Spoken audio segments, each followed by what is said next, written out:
$23.5 billion is how much money video games made alone in 2015. It is the leading industry compared to movies, television, and music. So it's becoming a huge part of everyday life. One of the most popular video games that I'm sure most of you have heard about is World of Warcraft. It came out in around 2004, 2005.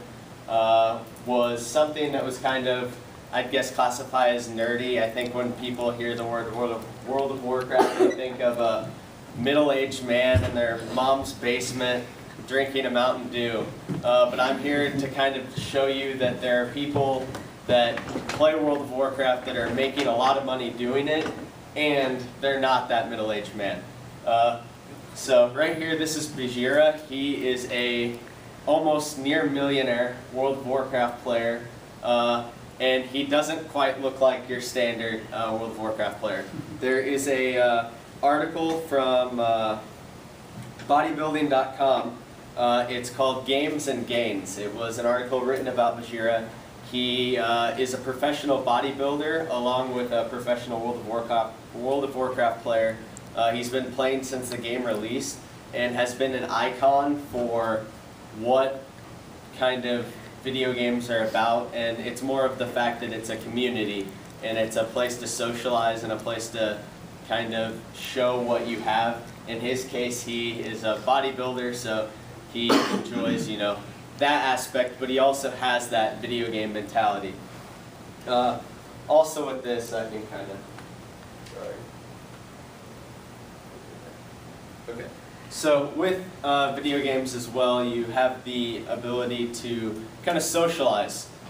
This mentality that video games are all about, you know, being antisocial, hiding away from reality is kind of bogus more now than it has been, in the fact that in a lot of aspects with World of Warcraft, anything that you have to do in a group. And with a group, you have to be in voice comms, you have to be communicating with other people. For myself, some of my best friends live across the world. I have friends that live in Europe that we all play together, and this required communication through Skype.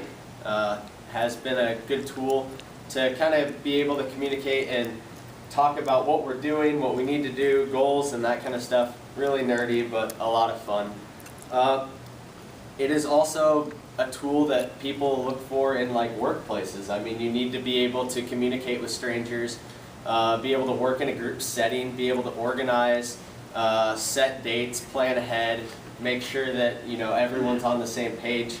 And in the work field, this is something that, you know, a lot of people that don't have it don't go as high as they could because they don't have the standard skills of just making groups and working with each other. Wall Street Journal actually wrote an article of how World of Warcraft could integrate into the workplace, which everyone knows Wall Street Journal is a pretty well-known news source and place to, you know, get some good credible information. They actually interviewed some people that were top CEOs in major corporations and asked them, you know, if they played video games. And they actually found that about 30 to 35% of the people that they interviewed played World of Warcraft at some point. There's also a statistic that they found that over 100 million people have played World of Warcraft. There's 140 million redheads in the world. So you're almost as likely to know somebody that's played World of Warcraft as you are to know someone that has red hair. Just kind of a cool little fact that I found. The other big thing that kind of is a fun thing to think about is a lot of people have actually found like their love of their life on World of Warcraft. They've actually found that like 10% of online marriages have been linked to World of Warcraft or other video games such as like MMOs. Which is really kind of a funny statistic as well. People are actually finding lifelong partners on a video game. So I guess the biggest thing that I want to leave everyone with is the fact that it's easy to quickly judge somebody because they play video games or because they're obsessed with the World of Warcraft or whatever it might be, but there's people like Bajira that don't have the public image that you would think of a video game player, or you know, people that have actually found lifelong friends. Some of my closest friends live across the pond, as some people would say.